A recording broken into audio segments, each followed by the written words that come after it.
Olá a todos, meu nome é Reinaldo Dias, sou professor da Universidade Presbiteriana Mackenzie e eu estou aqui para apresentar a vocês um livro sobre as inovações ambientais. O seu título é Ecoinovação, Caminho para o Desenvolvimento Sustentável, mais exatamente Caminho para a Sustentabilidade, que chega a ser a mesma coisa. Inicialmente, nós vamos contextualizar para aqueles que não têm uma iniciação sobre a questão ambiental, para que tenham ideia de como é que se deu o processo de nós chegarmos a uma situação em que havia intensa predação do meio ambiente por parte principalmente das empresas, a uma situação não ideal ainda, mas melhor do que existia alguns anos atrás, e caminhamos aí para uma perspectiva de desenvolvimento que seria um novo paradigma, que é o desenvolvimento sustentável. Então, nós começamos contextualizando, como disse, e o marco inicial da questão ambiental, de modo geral, de certa forma consensual entre aqueles que tratam dessa problemática, é o livro da Rachel Carson, publicado em 1962, a norte-americana, funcionária pública do governo dos Estados Unidos, o livro Primavera Silenciosa, onde ela faz uma enfática denúncia da contaminação das empresas no meio ambiente. A partir desse livro, iniciou-se um processo de debate, de discussão junto aos governos, junto às entidades não governamentais, sobre essa problemática e a ameaça que a predação intensa do ambiente natural estava colocando em risco o planeta. Nossos recursos naturais estavam ameaçados e, consequentemente, a humanidade também corria perigo. Esse processo de 1962 culminou com a convocação pela ONU da Conferência de Estocolmo, 1972. Uma conferência importante, porque, na verdade, ficou claro que a questão ambiental ela não se restringia unicamente à economia, não se restringia unicamente ao meio empresarial. Na realidade, ela percorria todo o processo de crescimento da própria humanidade, rumo a patamares superiores de progresso, que nós chamamos de desenvolvimento.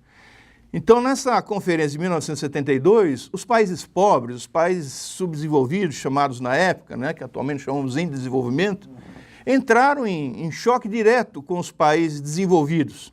Esses países vieram com a proposta mais ou menos semelhante à proposta de desenvolvimento zero, ou seja, que o mundo permanecesse nos estágios em que estavam os países desenvolvidos e os países em desenvolvimento ou subdesenvolvidos no estágio que estavam. É claro que é uma proposta que para os países subdesenvolvidos não interessava.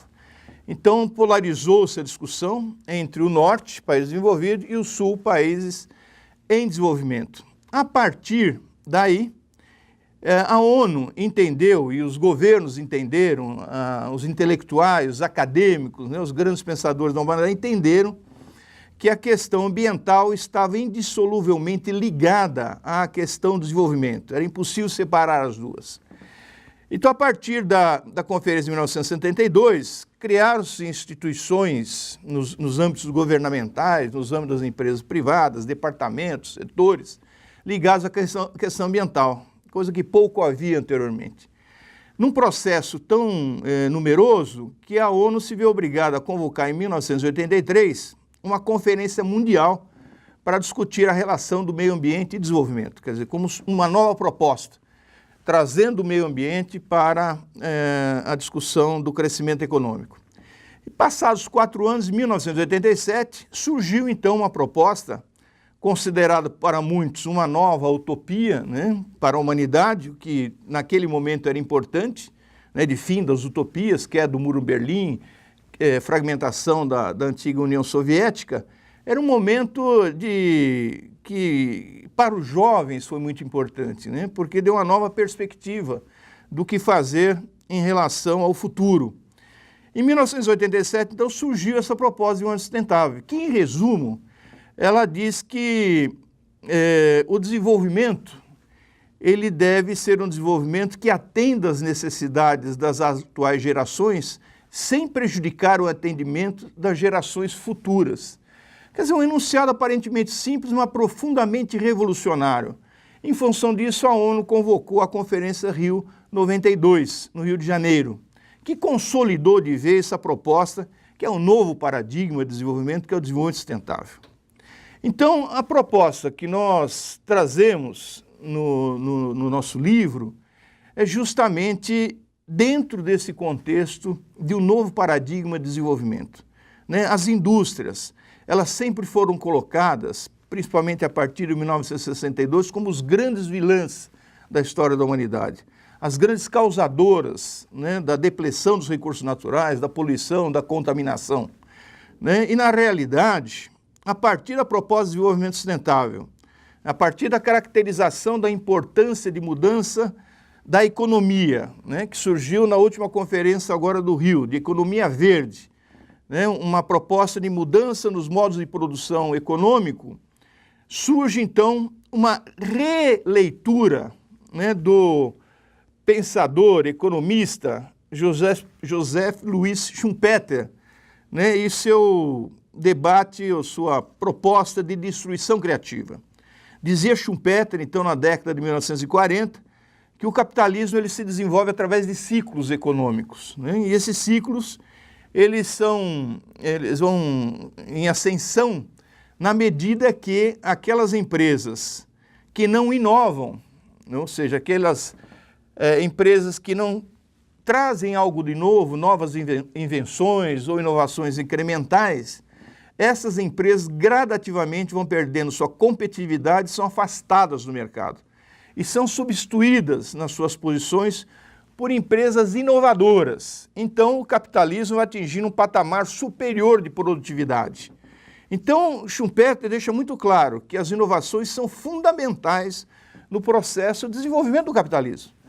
Então, a nossa ideia de eco-inovação, de inovação ambiental, é que as inovações ambientais, comparadas com as inovações do ponto de vista tradicional, ou seja, que não privilegiam essa diminuição de uso dos recursos naturais ou diminuição de uso de energia, é que essa proposta de inovação ambiental ela é muito mais revolucionária, né?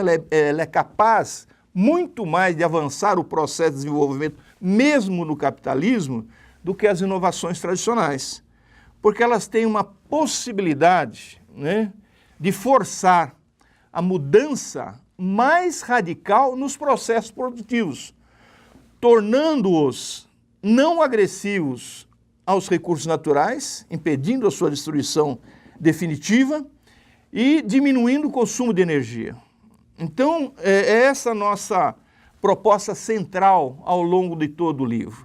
E, nesse sentido, as empresas elas devem assumir uma nova postura em relação ao meio ambiente.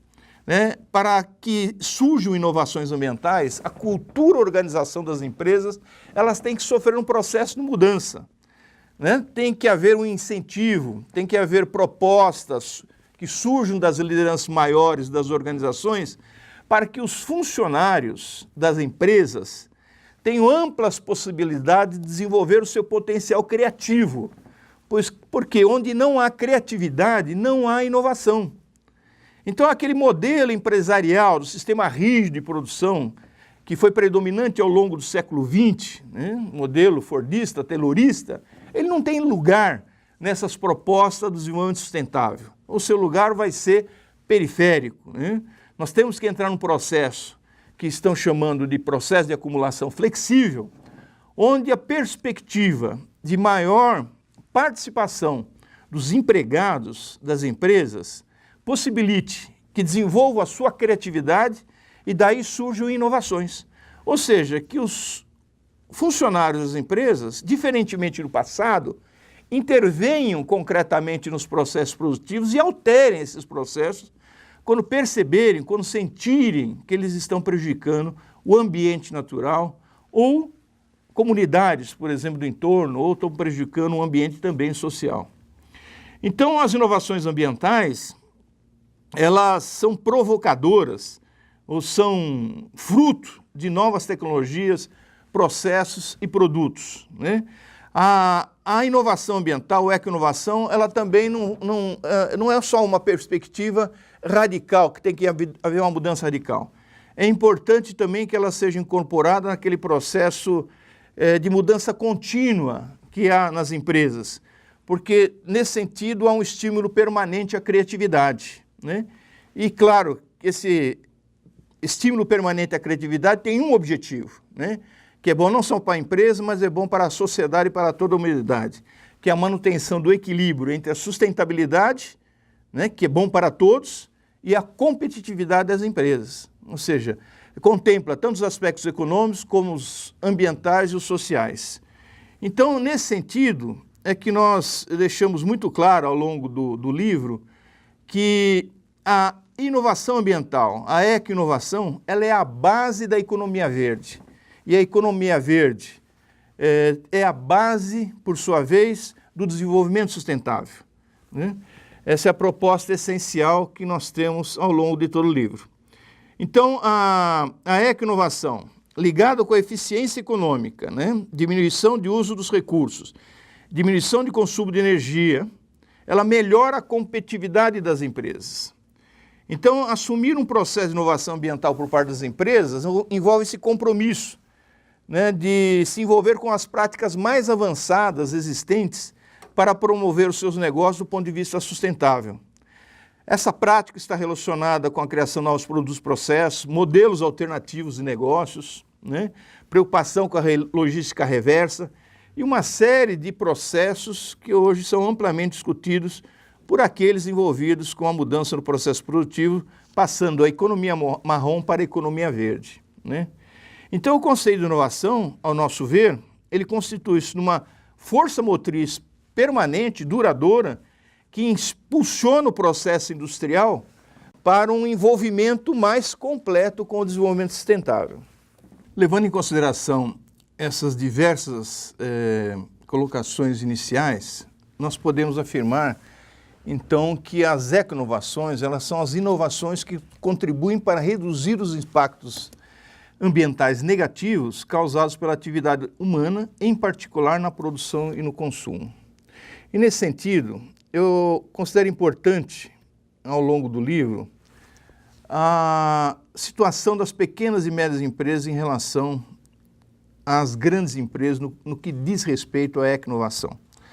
As pequenas e médias empresas, elas têm uma grande oportunidade, né, de ultrapassarem seus padrões de produtividade, se envolvendo cada vez mais com as inovações ambientais, ou seja, se envolvendo cada vez mais com a sustentabilidade, né? Isso está previsto, inclusive, nos textos de Schumpeter, né? É um processo de desenvolvimento do empreendedorismo e, do meu ponto de vista, não há razões para as pequenas e médias empresas se envolverem cada vez mais, porque a nossa tendência, do ponto de vista, me referindo à humanidade como um todo, é nos envolvermos cada vez mais com preocupações ambientais. Então, as pequenas e médias empresas, elas devem se envolver mais com inovações ambientais, primeiro porque está havendo um aumento da pressão da sociedade para que as empresas se envolvam nessas questões. Há uma preocupação também muito grande das grandes empresas, né, para que a sua cadeia de valor, a sua cadeia produtiva, também se envolva nas questões ambientais, porque as grandes empresas são as mais pressionadas pela sociedade. Então, elas também estão preocupadas que a sua cadeia de valor também assuma posturas ambientalmente corretas. E uma outra perspectiva, que ela já está se delineando cada vez mais, é que são as pequenas empresas que participam, em sua maioria, das compras realizadas pelo poder público. E há uma tendência, nos diversos níveis do poder público, municipal, estadual e federal, de exigência também de que as empresas assumam compromissos em relação à sustentabilidade.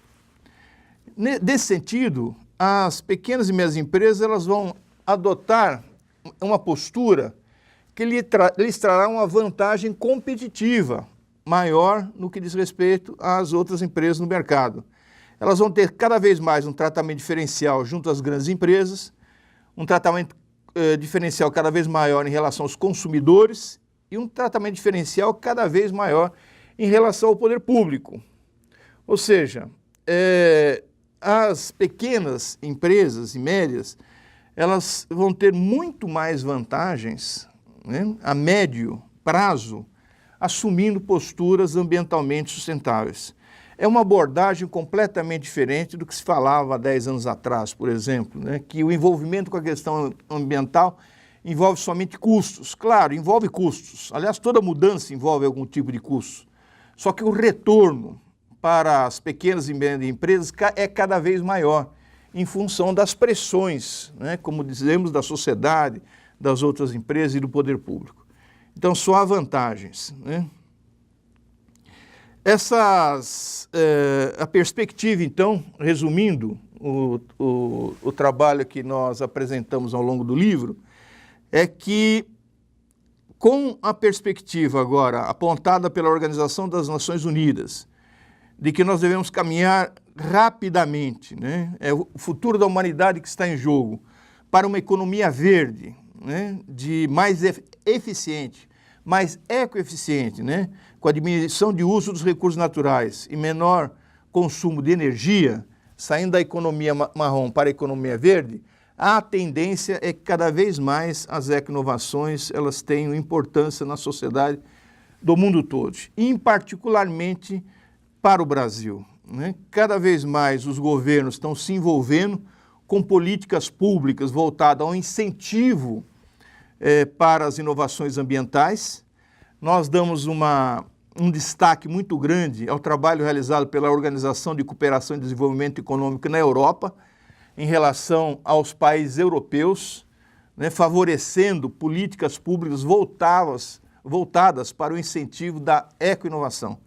E esta é uma tendência, né, não só no mundo, mas particularmente no Brasil, e num processo acelerado. Está diretamente relacionado esse processo com o agravamento das condições ambientais do planeta. Eu acho que esse é um resumo que atende àqueles que têm alguma curiosidade sobre o conteúdo do livro, e espero que façam uma boa leitura. Muito obrigado.